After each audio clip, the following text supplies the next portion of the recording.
Great. And make sure it's recorded. All right. Let's see here. Okay, fantastic. Welcome everyone to our second webinar in the Viking Bespoke series. My name is Vikram Raya. I am the CEO and co-founder of Viking Capital. And as we're always an investment company, and we always help bring opportunities to our investors. But more than that, we also want to provide value to our investors as well. So, you know, as a physician for many years, I was providing value to my patients. And so as we've transitioned into the financial space, we've brought you education, opportunities to help grow your wealth. But I really believe there's more of a holistic form of wealth. And so that's why I'm searching the world for the top experts in so many different spaces. And I'm bringing them to you guys because I really would love to provide additional knowledge, additional strategies, additional thought processes as you guys ascend this ladder. And so if we can start sharing some of these slides, Ashley, that'd be great. I can show the audience what I'm talking about here.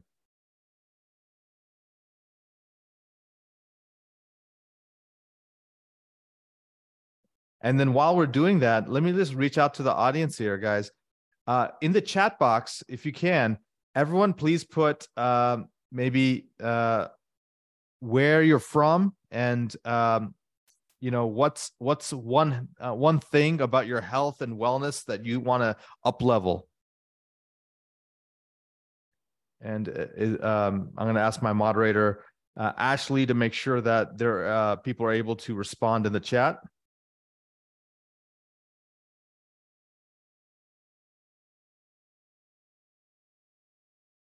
Let's see here.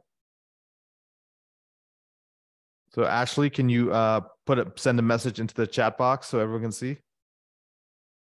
Great. Awesome. We got Knoxville, Tennessee. We got Atlanta. We got Sacramento, Northern Virginia. People are talking about stress. Dr. Gabriel Lyons, that's exactly what you're here for. So excited. We got Northern Virginia. We got a lot of folks here. And again, as most people are entering the room, that's exciting. Honolulu. We got sleep quality, reduced body fat. We got Cancun, San Diego. We talked about Boise, Idaho. Great. Reduced drinking. This is a lot of the stuff we're going to talk about. We'll address a lot of these issues, guys. So can you advance the next slide? We got Philadelphia. Well, thank you guys again for joining us at this time. And I think you're going to really be pleased by what we're going to talk about. So why Bespoke, guys? I really wanted Viking to, again, address a more of a global sensation of wealth. And I really believe wealth is obviously beyond just the dollars and cents. I know you guys are building your portfolios, and I'm really thankful and grateful that you've decided to make Viking Capital as part of that portfolio creation. And so that's obviously financial, but I would love for your passions to be addressed, your whatever freedom you're trying to chase, the health and vitality you want, the clarity, your relationships, your time and location, right? On our last talk, we had one of the top world experts in travel, Black Tomato, and they talked about all these amazing vacations and experiences you can enjoy with your family. So by investing in things such as multifamily and investing in things that create passive income streams and increase your net worth, you can then put that money and time into things that matter, such as these 8 topics. So today we have a really special guest. Next slide, please. Dr. Gabriel Lyons, and she's going to really talk about the most successful people out there, the doctors, the investment bankers, the lawyers, the entrepreneurs, the people who start companies, you know, elite military folks, all the people here who are usually part of the Viking ecosystem. We're going to address some of that. But before I do that, why is this such an important topic personally for me? Guys, America is really not in a good place. 7 out of 10 Americans are overweight. 4 out of 10 Americans are obese. 5 out of 10 Americans have high blood pressure. 1 out of 3 are pre-diabetic, you know, depression, anxiety. And as you'll hear from Dr. Gabriel Lyons, there is a secret epidemic that you guys don't even know about, which is really sarcopenia and the lack of lean metabolic muscle on most people's frames. And that's essentially making people metabolically obese. So we'll talk about that in a second, but let's go to the next slide. So if we figure this out, if we figure out our health and we actually devote resources to our body and our mindset, you're going to feel better. You're going to look better. You're going to become more efficient, right? The most successful entrepreneurs right now that I know in the world, the most successful investors, they really master their mindset and their health and their vitality. And because of that, they have energy, which I think is the highest form of currency of a sort of a high efficiency operator. And this also prevents you from spending money on things like, medication, surgeries, and other things down the road. And obviously, it just influences everything else in your life. And so, I've been investing in getting this for myself, not only as a cardiologist, but as a person who wants to figure out anti-aging, who wants to really have push the limits of what's possible. I'm running 3 separate companies. I'm a busy family person. I enjoy elite sports. And how do I do this in your 40s and 50s and 60s? And so I've been studying some of this, and, some of it's cutting edge, some of it's already established, but we'll explore some of this as well as we talk to Dr. Gabrielle Lyons about, what are the foundational things we need to take care of, and what are the things that we can layer on top of that. Next slide, please. So let me share with you my good friend and mentor here, Dr. Gabrielle Lyons. She is a well-respected functional medicine physician, and she's founded something called muscle-centric medicine, which she'll speak about in a second. But she's a nationally recognized speaker, a media contributor to like things as Women's Health, Men's Journal. She's been on Muscle and Fitness. She's been on the Doctor Show. Her TED Talk last month was the most watched TED Talk in all of what was it, May, all over the world. Yeah. I mean, and she's trained at WashU, one of the either the number 1, 2, or 3 top institutions in medicine in the country. So a true expert in her field. And really what she's focused on is learning to talk about treating disease proactively, optimizing your health, and helping take care of sort of elite operators, whether that's, the best of the best speakers, entrepreneurs, multimillionaires, the top legal consultants, Navy SEALs. All of these people come to Dr. Gabrielle Lyons to take their health to that next level. And so I just am so grateful and honored for her to come and share some of her knowledge with our audience today. Yes. So thank you so much for having me. Truly. Yeah. Okay. Can you advance the next slide, Ashley? Okay, great. So I'm going to hand it over to Dr. Gabrielle Lyons. I'm so excited to be here for, with you and for you. And I was thinking a lot about, what do you guys need to know?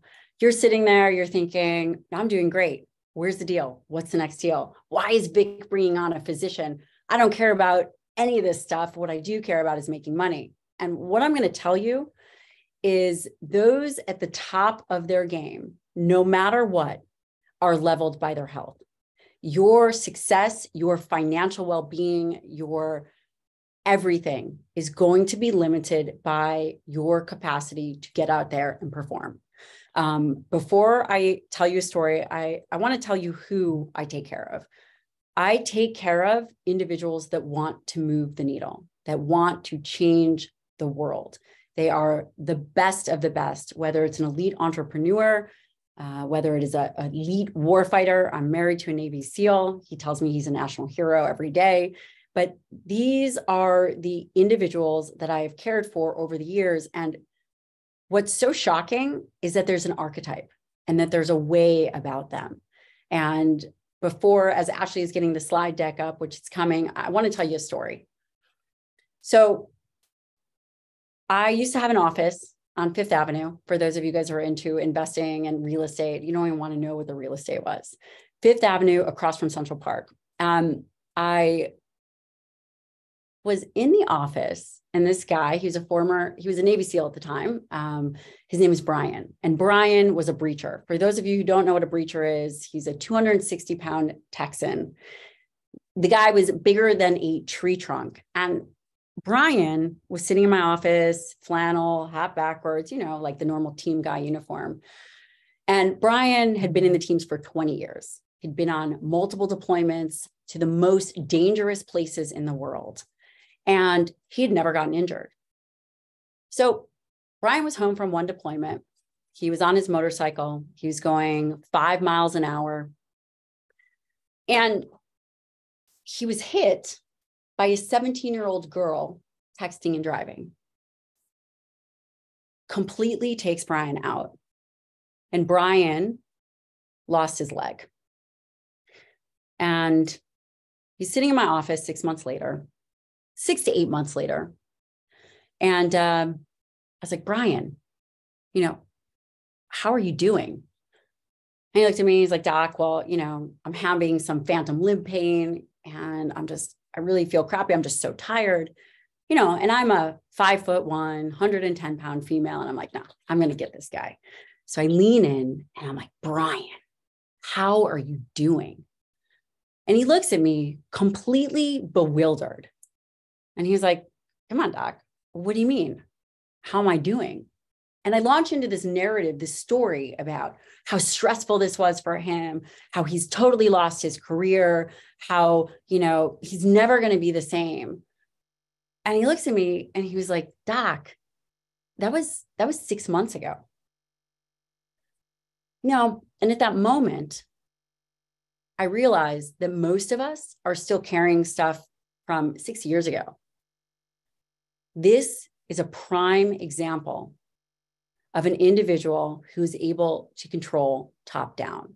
And by the end of this talk, you are going to take away 2 major things. Number 1, you're going to reinterpret stress. And number 2, you are going to be in the driver's seat of your own drives, your own dopamine ebbs and flows. So those are the 2 things that I hope that you are going to get from this. Okay. And then we're going to open it up to questions. Next slide. Now, here you go. You all could be any one of these extremophiles. Here's just a beautiful picture, whether you're a military operator, race car driver, or a family member. You operate at the extreme. Okay, next slide. So what is an extremophile? An extremophile is an individual who thrives under pressure, calm in chaos, masters of their fate, and driven by challenge. Likely, every one of you who is watching this has some component of these attributes. Next slide. Next slide. We'll skip that one. Okay. It's so fascinating. I was looking at the chat and people were talking about, okay, well, stress. Help me. What do I think about stress? So there's the obvious stressors, which is death, divorce, moving, jobs, kids. And then there are hidden stressors, which we all have encountered, whether we know it or not, whether it's mold in our house or Lyme, GI issues, absorption issues, all of it. But what's so fascinating is when we think about stress, we only have one word for it. I could say, oh my God, I'm so stressed.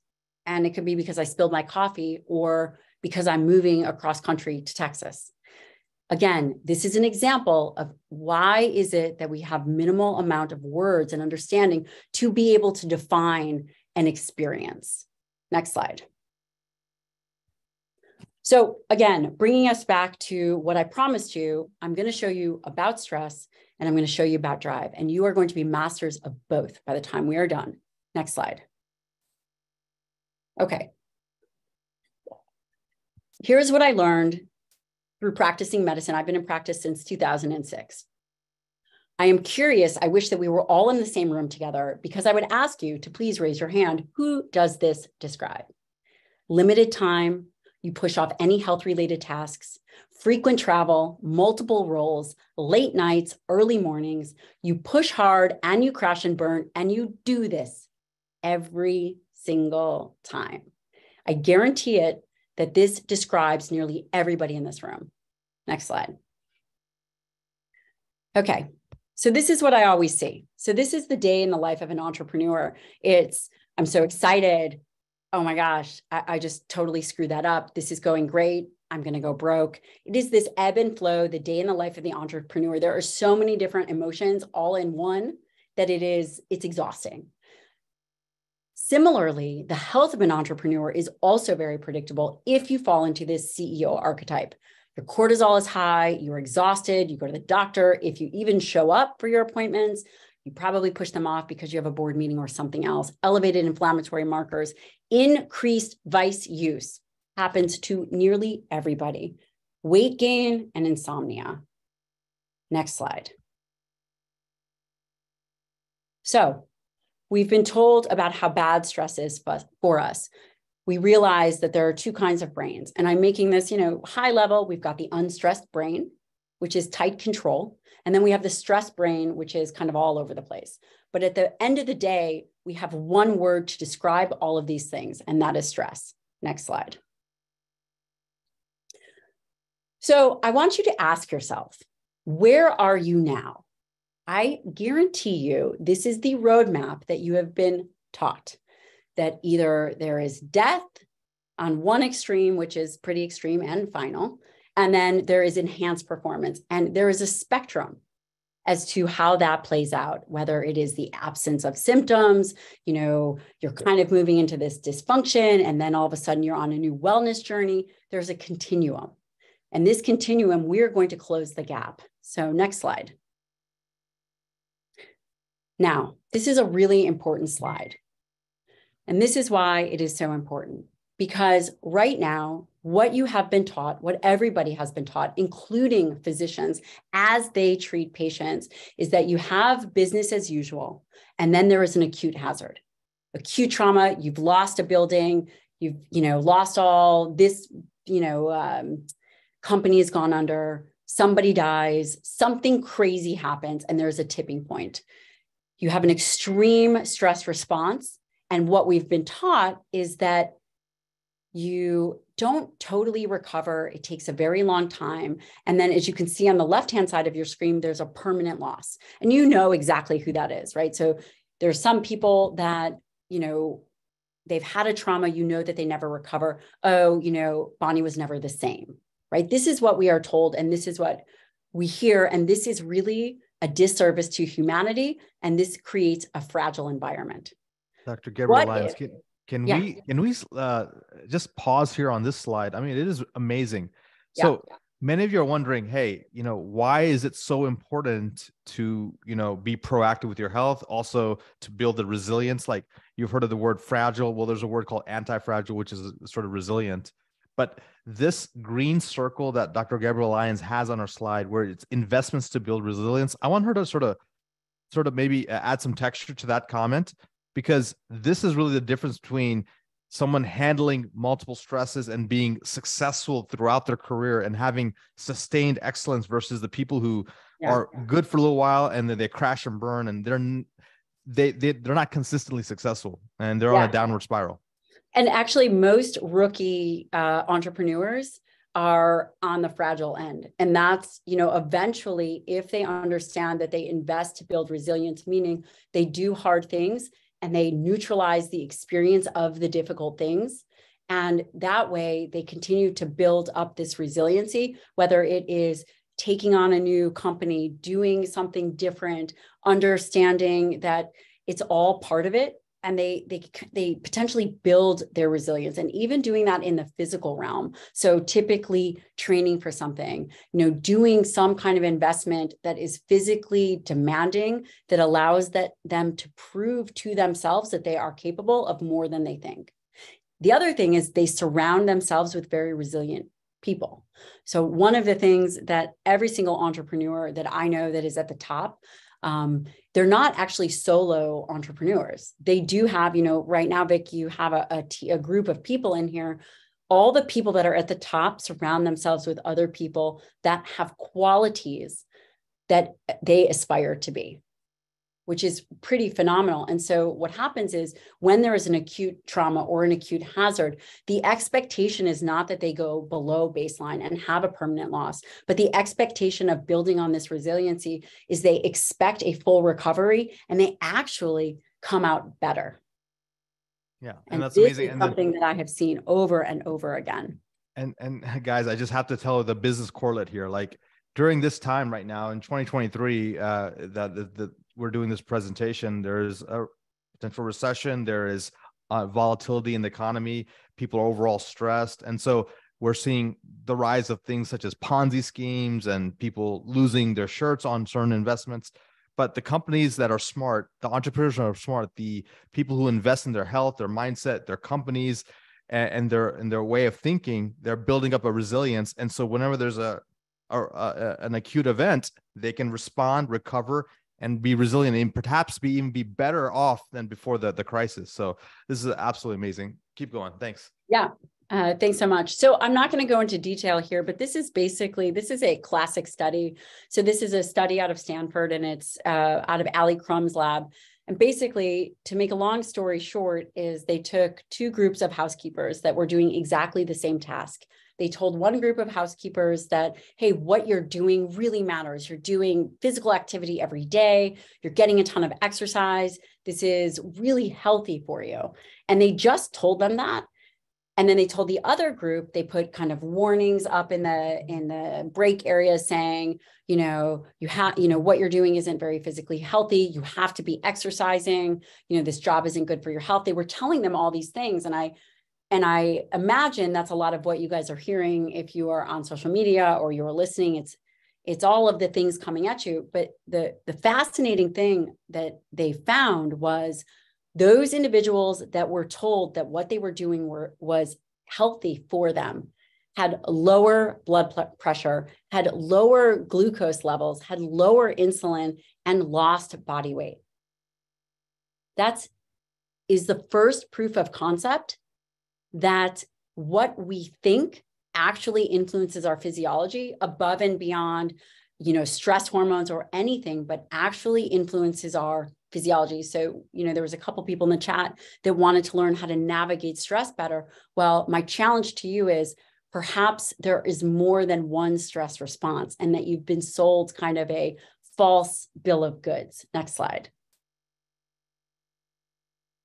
So anyway, I'm going to skip this because I want to make sure that we have time for Q&A and time for Vic and I to discuss the physiology of stress. We already know there's a stimulus. There's a physiological experience that happens within the body, and then there's a response. But that physiology and that response is uniquely human, and the response is largely dependent on this. Next slide. So there was a lot of questions about sleep and fasting and body weight and sex hormones and all the stuff that we can talk about, but I'm not going to talk about it right now. So I'm going to skip over that because I want to give you something that's even more valuable that I don't think that you're going to hear elsewhere. So next slide. And then we can come back to the controllables. But next slide. Okay. So the new science of stress. We are taught that stress is harmful. It depletes, debilitates, inhibits, and should be avoided. Everyone is trying to do the warm bubble bath to avoid stress. Everyone is trying to, I just need to take this off my plate. It's too stressful. But what if stress was actually enhancing and improved performance? It was actually a biological response to take forward action. I'm here to tell you that this fight or flight response is only one form of stress. Next slide. And actually not the most common, and it doesn't have to be the most common. Fight or flight isn't just the most talked about. Women do something called tend and befriend, oftentimes, where if they are stressed, their immediate thing to do is to actually help another person rather than go into fight or flight. What can they do? How can they help? Next slide. So this is an interesting study. I'm not going to go into it, but basically what it showed was that this is an MRI machine. Vic, you're a doctor. I know that there's a handful of doctors on here. They put a live, huge snake on a conveyor belt, and they watched people's fear response. And what they found was that some people interpreted it as fearful and other people mounted a courage response, which is often what we see as the elite warfighter. And by the way, that courage response is totally trainable. Next. Okay, so narrative determines outcome. Again, so there's performance and a stress level. We think about disease, we think about being healthy, and then we think about disease. This is just what is laid out. I don't believe it has to be done this way. And when we think about how our narrative determines outcome, we always hear butterflies in our stomach. Well, what if the butterflies were actually leveraged to be put in attack formation, which is exactly what the best of the best do, is they cultivate courage through practice. And by the way, it takes a lot of practice because we're constantly told how bad stress is. Fight or flight is only one response. And typically, if you were to dig deeper, you will see that you will either mount an alternative response, which is the tend and befriend, or the courage response. Next slide. I'm not going to talk about this. I'm sure Vic has talked to you about this. I want to switch to the tactic 2, which is reinterpret the stimulus. And this is what I have seen work really, really well. So that's my husband. You know, again, he tells me he's a national treasure, so I put him on there. What we see a lot of the times is individuals that are getting ready to jump out of a plane, like a warfighter. They initially will mount some kind of like, holy shit, this is scary. And then they go right into courage. And this is practice. It's practiced by continuously exposing yourself to the stressor and within the moment using cognitive control, thinking yourself out of it. Like, I love this, you know, I don't know. It's like practice moving, right? Moving cross country, or, you know, like the worst thing that you can think about, which obviously is not moving, but you begin to practice courage. Let's say you are making a big deal and you're always like, oh, I don't want to be the one in the boardroom. I'm just going to send this person to it because there is internal divisiveness. We'll practice it. So you practice it. One way to practice it is a 4-count box breathing method, which allows for a 4-count inhale, a 4-count hold, and a 4-count exhale. This allows you, and you do this, it's called box breathing or tactical breath. So if you are going to go speak, or if you are going to engage in something that you know you are consciously putting yourself in a situation that is uncomfortable, then you can actually practice physiological control. That works very well, and it allows you space to reinterpret that stimulus. Next slide. So three actions. So the main actions, which we will talk about, control what you can. So you do have to regulate your blood sugar. We can talk about that after. Prioritizing protein will do it. Focusing on muscle-centric medicine. Someone said exercise is stress. Absolutely. And I've also included on the other side what are supplements that you could take to actually help you leverage and kind of lower that feeling of that stress response, allowing yourself to be able to manage it better. We use oxytocin nasal spray in the practice, and then medication. And I'm not talking about, this is interesting, I'm not talking about medication like anti-anxiety medication. What I'm actually talking about here are nootropics. A lot of the time we use things like modafinil, things of that nature, which will allow you to perform despite fatigue. So those are a handful of tactics, which I'll answer questions afterwards. Next slide. So again, we're going to battle ready our environment. And we're going to move into dopamine. You guys understand that dopamine, I'm not going to go into detail here, but dopamine is a neurotransmitter. It actually is effective everywhere in the body. Dopamine is that drive. You make a big sale, you drive, you want more. Next slide. Dopamine, by the way, is produced in the body and it is depleted. And typically as high as you are going to go is as low as you are going to go. And there are things that release dopamine. That would be chocolate. So this is above baseline, the 5X, the 2X, nicotine. So basically if you're having sex while eating chocolate and chewing nicotine gum all at the same time, listen, my husband says that's probably the preferred way to have sex, but that releases a ton of dopamine. And when that happens, you will be driven to number one, replace it. So if any of you do any of these habits, please be aware that as you drive for these things, it will deplete your dopamine and you will secondarily feel depressed afterwards, or when you stack it, you get an abnormally robust release of it and you will predictably crash. Next slide. This is the most important slide in the entire discussion. This is the one thing that I want you to walk away understanding. Every single person here is driven, and every single person here has vulnerabilities.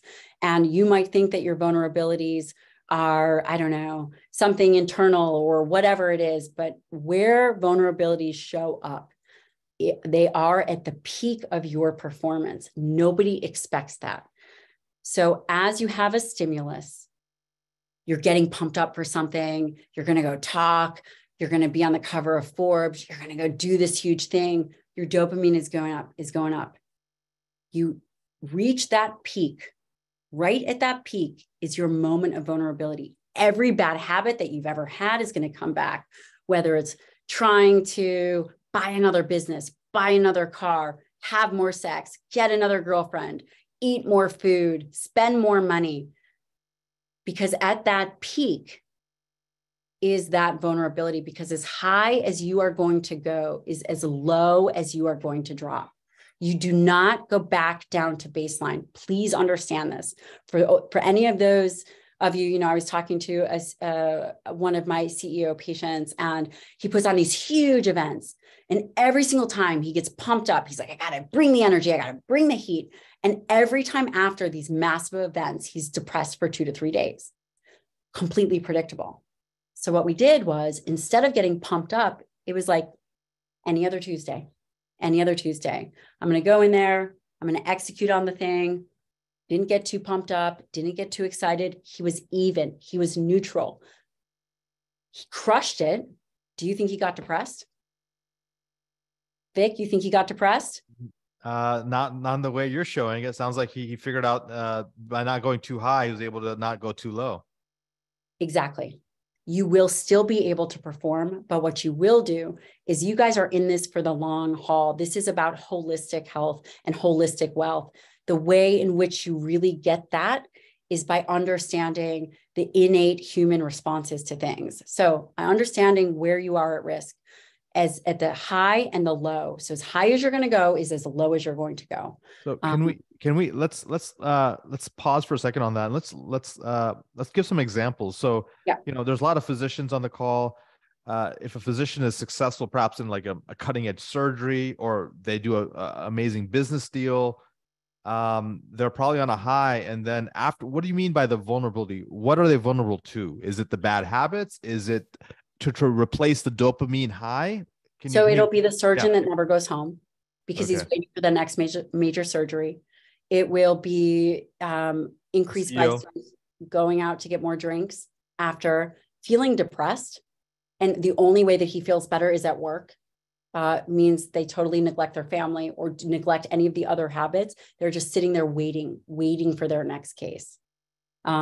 So there's actually a whole host of things that an individual can do to mitigate that response. Other examples, risk-taking behaviors, gambling, extramarital affairs, any of those things, any of those habits come up. We see it all the time. So, and you're going to teach us about the solution, the neutral. Let's go to it. Let's go to the solution, because the solution is actually so helpful and easy to do. Next one. So a neutral mind, we already talked about, you get that, you don't get pumped. So for example, if someone is going in to do a major surgery, instead of being amped up about it, neutral. Instead of being so excited to do this next massive interview, neutral. Okay, next thing. Now I've beaten neutral to death. Let's go to now this is what is really, really helpful. Number one, become very strategic in the reward schedule. So many of the people on the call can afford to buy whatever they want. Well, you know what? Don't. You can afford that Starbucks. You can afford the Gucci, whatever you want to do. You don't get it. Purposefully restrict. Intermittent reward schedule, heads or tails, flip a coin. Heads, you get it, tails, you don't. It is not allowing yourself to constantly get whatever it is that you want. Limiting layering. If you love to work out with a lot of caffeine, a lot of nicotine, and a lot of loud music, you are going to get an exponential boost in dopamine and that is not recoverable, right? I mean, it is eventually, you spend time with family, you kind of chill out, but why not limit layering? Go train without music, no caffeine, no nicotine. Go through periods of limiting those things that allow for dopamine release. So what you're saying is sort of like a dopamine holiday, if you will, right? You're just almost It taking. is. It's very you're purposeful. okay. Yes, but a dopamine holiday would typically be like a 30-day thing. I Okay. don't necessarily recommend that because I do think being able to use intermittent, whether it's stimulants use or intermittent, any of these things intermittently, I think is much more valuable than a complete holiday unless you are a total wreck or you're totally out of control. Then potentially that works. But in clinical practice and taking care of physicians and taking care of the people that are really in the front line, it doesn't work nearly as well. But really allowing cycling, would you say cycling things on and off, like whatever they're used to? Fast cycling though within a week. Okay. So fast cycling in a week. So lots of times what we do is we put together a schedule where, if there is a stimulant use, it's going to be Monday, Wednesday, and Friday. The intermittent reward schedule, again, typically we might go a week without any kind of reward. And then limiting layering, which is done very purposefully. And that could be typically every Sunday, every Saturday and Sunday. So really being very strategic at how individuals are using the things that they are leveraging and being very aware of it. So those are the thing. And then also, again, controlled intensity. Intensity is very compelling, right? It's so fun to get amped up and be intense, but actually turning it on and practicing turning it on. And I know that this sounds kind of silly because you're consciously turning this innate hunter on for 5 minutes, and then you're practicing turning it off. It's like the ultimate in task switching, which we're not really talking about task switching because we're talking about it here, but controlling the intensity, focusing on the discomfort, really leaning into it, and then turning it off. For example, if you have to write a book, that's not fun. Really going in and say, okay, for 10 minutes, I'm just going to completely suffer. And then you're going to turn it off. You're going to totally suffer. You're going to have to do a talk. Maybe you put together a talk that you really have to think about and suffer through and pick something that you don't want to do and then turn it off. So those are some of the things. All right, next slide. So I just want to point out the obvious. So we are in an environment that is very different than the environment that I think the humans are accustomed to. So we've all heard of the Maslow's hierarchy of needs. And originally it was like, the human survival, which was food, water, clothes, and then safety and security, love and belonging, esteem, and then self-actualization. Well, now it's like, does my Wi-Fi work? Do I have Google password on? And the connection is through Instagram or any of these other means. And I think that if we don't manage how that creates challenges within our own life, then it does leave us even more vulnerable to distraction. And ultimately, those who really, really, really succeed are able to control the distraction. And just understanding, I just wanted to mention it. It's not the whole purpose of really anything, but to just bring awareness of where our actual needs are now. Next slide. And so to sum this up, the health of the mind entrepreneur is deeply embedded in the mind. And really the ultimate mind frame of the entrepreneur is to prioritize health, to not have a narrative. Like Brian had no narrative.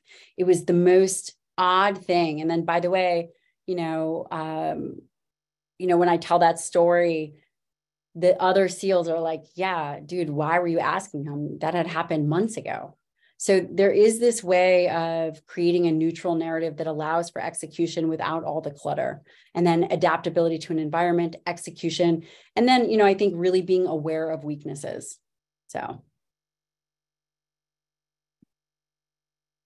Awesome. That was amazing. We're going to get to some Q&A in a second, but overall, guys, by focusing on your health, by your vitality, and just sort of your mindset, healthcare costs improve, your lifestyle cost improve, you become much more efficient, you create a legacy, you create momentum, you prevent disease, and you go after your passion. So that's why we should take action on all this. So next slide.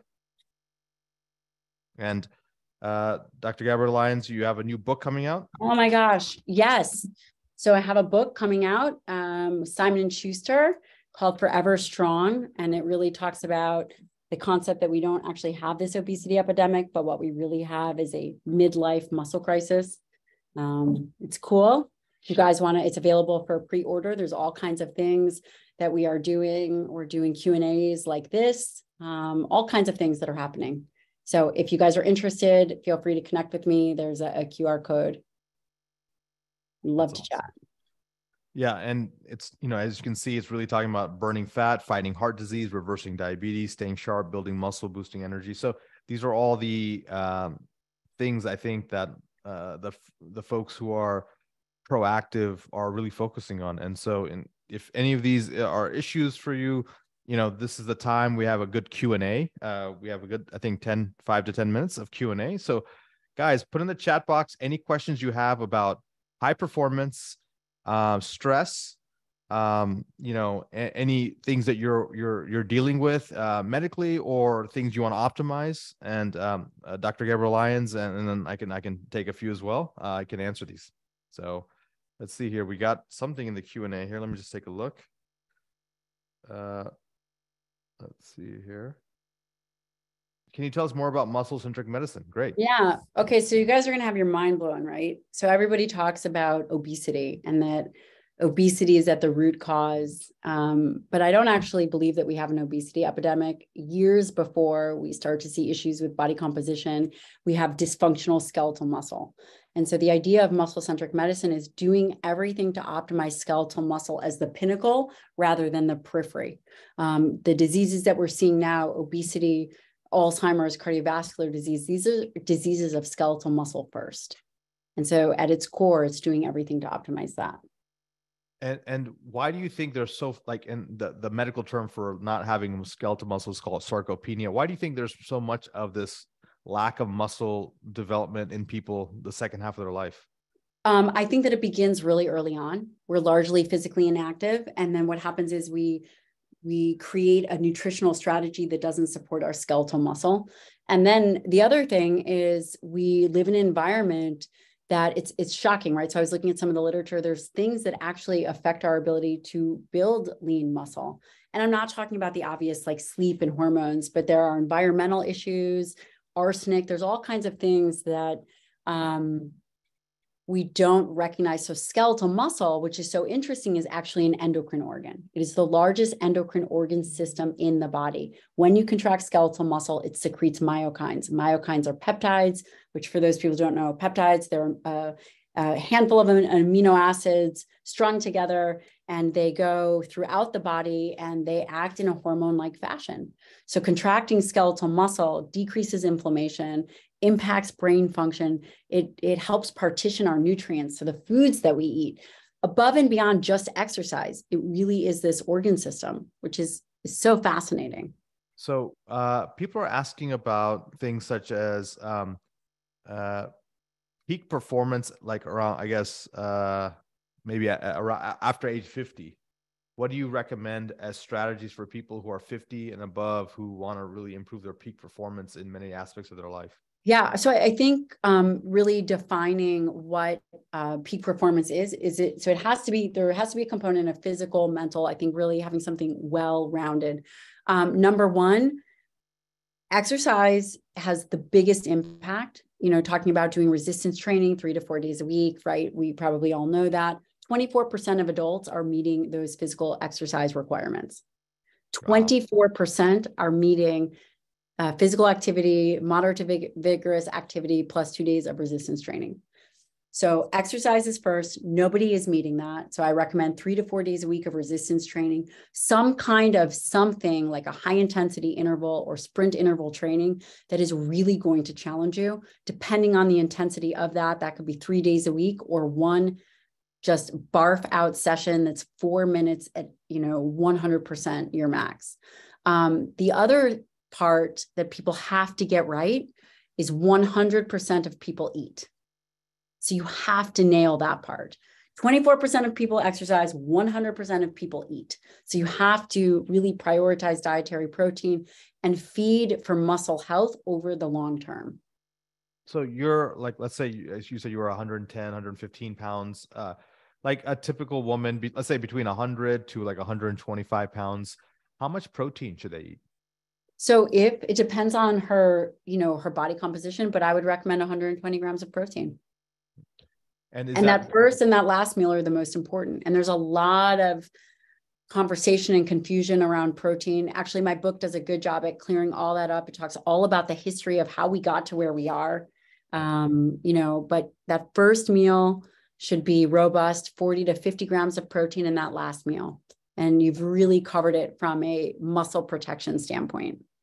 I have a question here in the chat. So talking about what are the benefits for fasting? Do you believe in fasting? Is it good for muscle growth? Is it not good for muscle growth? What do you think? Fasting, great question, Vic. So fasting is not good for muscle growth. The reason an individual would fast would be twofold. Number one, when you are talking about fasting for longevity, the question becomes, how long does one need to do it? And does one need to fast at all versus periods of caloric restriction, significant caloric restriction? Could you do calorie restriction plus exercise? There's all different ways to get to the underlying end result, which I think for people is autophagy. And autophagy is a very broad term of kind of cleaning out these old cells. So the question becomes, why fasting? And what potentially could be the benefits? And if fasting is the only avenue forward. Fasting is one tool and one modality. It is very good for people who have GI issues. It is very good for people that struggle with being able to control their food intake. It is not good for skeletal muscle, and it is not good for performance. And tell me about, we have someone who's planning to scale Mount Rainier. What would be a good sort of a strategy for that person in terms of preparation?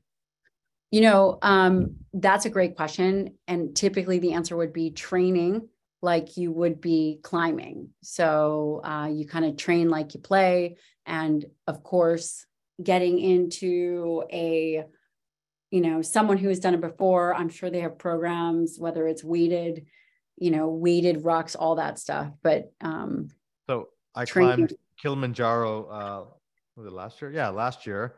And so I think like a ton of leg workouts, high intensity interval training. If you can train at altitude, that'd be very helpful because altitude is really what's going to hold you back. There are medications that you can take while you're on the mountain, Diamox, dexamethasone as well. So things to consider. The next question, Dr. Gabriel, is someone's asking about drinking less alcohol. I think I saw that a couple of times. So people want to curtail that habit, but whether it's a mindset or is it a strategic way to do it, or is it just some kind of habit hacking or layering strategy? What do you think? Yeah, you're never going to be ready. So if you're someone who enjoys drinking, you're not going to be ready. But then you have to remember times that you were strong in the past, that you were never ready to do the thing that you weren't wanting to do, and you just do it. You just do it. You commit. You don't think I'm going to do it tomorrow. You have to know yourself. You have to ask yourself, if you keep doing this habit, what is that outcome? I think drinking is terrible for you. I don't drink. Number one, it tastes like rubbing alcohol, but number two, it's like a poison. It affects sleep. It affects all of these things. It's totally not worth it. I mean, that's just my opinion. And is there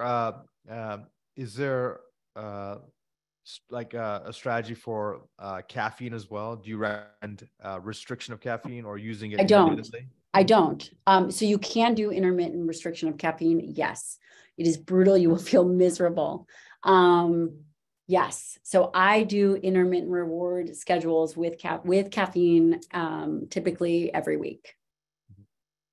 And let's see here. And there's no right or wrong way to do it.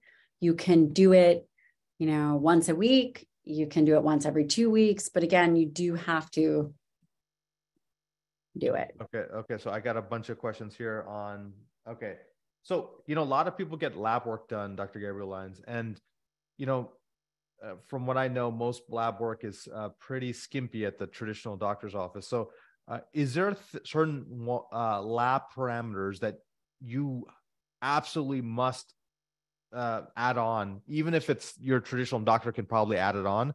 What would be some of those specific lab markers that would help unveil what's going on in a person's body? Yeah, I think that that's a really broad question. So I'm going to start with some of the biggest ones. I think everyone should know their hormones, a full hormone panel, a free and total testosterone, your estrogens, your sex hormone binding globulin. You should know prolactin. You should just know your hormonal status, right? I think everybody, and it shouldn't just be a total testosterone. It should be everything. So I think that that's really important. And what you could just ask for is you could ask for a comprehensive hormone panel. The other thing that I think is really important to know is your ApoB status. Your ApoB status. I think that that is really important. And so that will address cardiovascular risk, as you know.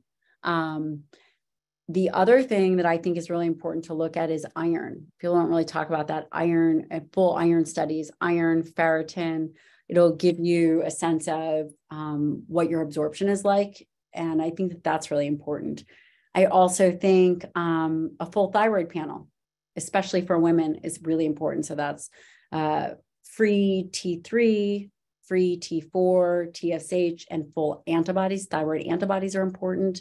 I do think it's important to look at both HSCRP, which is C-reactive protein produced in the liver, as well as a SED rate. So I do think that it's really important to look at a SED rate, which is an ESR, vitamin D, obviously an omega-3 index. Vic, I always get at least a baseline, at least an LPA on all patients, which I know is not really tradition, but LP little a, just to get a sense of where their genetics are. We take so many blood markers, Okay. but that's a good start. Yeah, I love that. There's so many questions. Your talk is sparking so much interest. So thank you again, Dr. Gabriel Lenz. What are your views on a whole plant-based diet? And if so, how do you optimize the quality of proteins in that diet? So my views of a plant-based diet are if you consume enough protein, if you consume enough calories, you can compensate for the lack of protein quality. Meaning, so the RDA, which is the minimum amount of protein required, is 0.8 grams per kg. That doesn't take into account a plant-based diet. A plant-based diet would need roughly double that amount of protein to cover the basis of the amino acids necessary. Meaning that the more plant-based you are, the more total protein that you need to compensate for the lower quality of protein. And protein it's not an emotional thing. High quality protein is considered animal-based proteins because of the amino acid profile, which is what makes up the protein. Low quality proteins are plant-based proteins. I will tell you this, there is data that has been coming out that if an individual that typically it's not just protein as the macronutrient, but there are other bioactive compounds and micronutrients like iron and zinc, selenium. So the recommendation that is at least 50% of your protein should be coming from animal-based sources, because again, we're not just talking about protein, but the food as a matrix. So I think eating plants is great. And I definitely think a balanced diet of animal-based products and plants is the way to go. I have another question. Morning cortisol levels tend to increase as we age. What are the techniques we can be used to lower cortisol in addition to such as meditation and exercise in the morning? Yeah, so I like cortisol levels high in the morning. They should be high. They're your get up and go. I don't like cortisol levels that remain high over the day, but cortisol in the morning, I think is a good thing. And I think making sure you don't have sleep apnea, that's really overlooked for people. And there's a lot of questions. I'm going to sort of lump a couple of questions together. Sounds like there's a lot of people in their mid 40s, early 40s, late 40s, perhaps 50s that are doing all the right things to build muscle, but they're either plateauing or peaking. Any thoughts?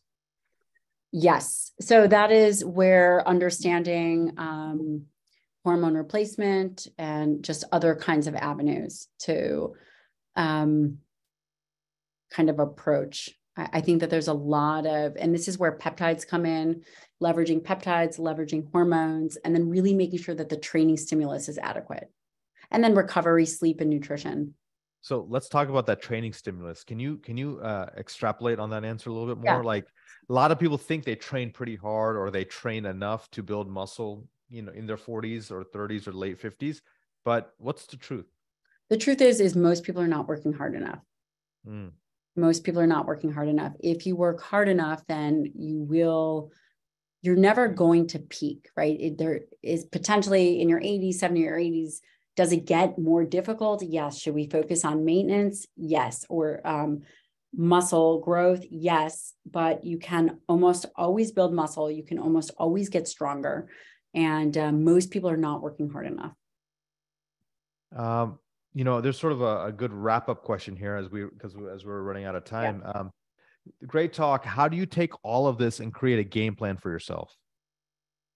Well, I have done that for you guys. I have literally done that for you. That's I put this all in my book, Okay. from beginning to end, how to do this if you are looking for longevity, if you are looking to build muscle, or you are looking to lose fat.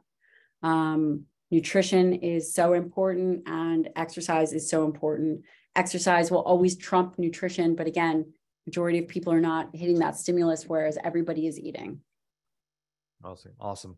Thank you, Dr. Gabrielle Lyons. It's amazing. How can people find out more about you and work with you? Is it the book is a good place to get started, right?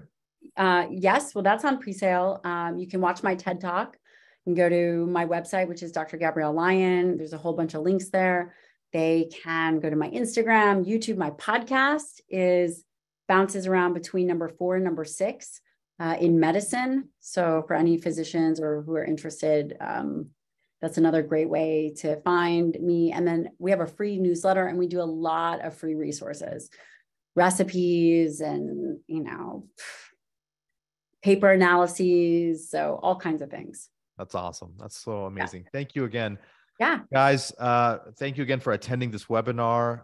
And I really appreciate everyone's interest and all the great questions. And go ahead and, decide to take some action toward this. It's only half good if you just take this information in and do nothing with it. So, make a decision, do something with this information, start taking action and focus on your health, which is so powerful, because that you don't want to be the richest man in the graveyard, So as we grow your wealth portfolio with all the Viking opportunities that are going to be coming down the line, by focusing on just health and vitality, I think it'll be amazing. So again, thank you again for attending this webinar. Thank you, Dr. Gabrielle Lyons, and there'll be a replay going out. So good night, everyone. Bye.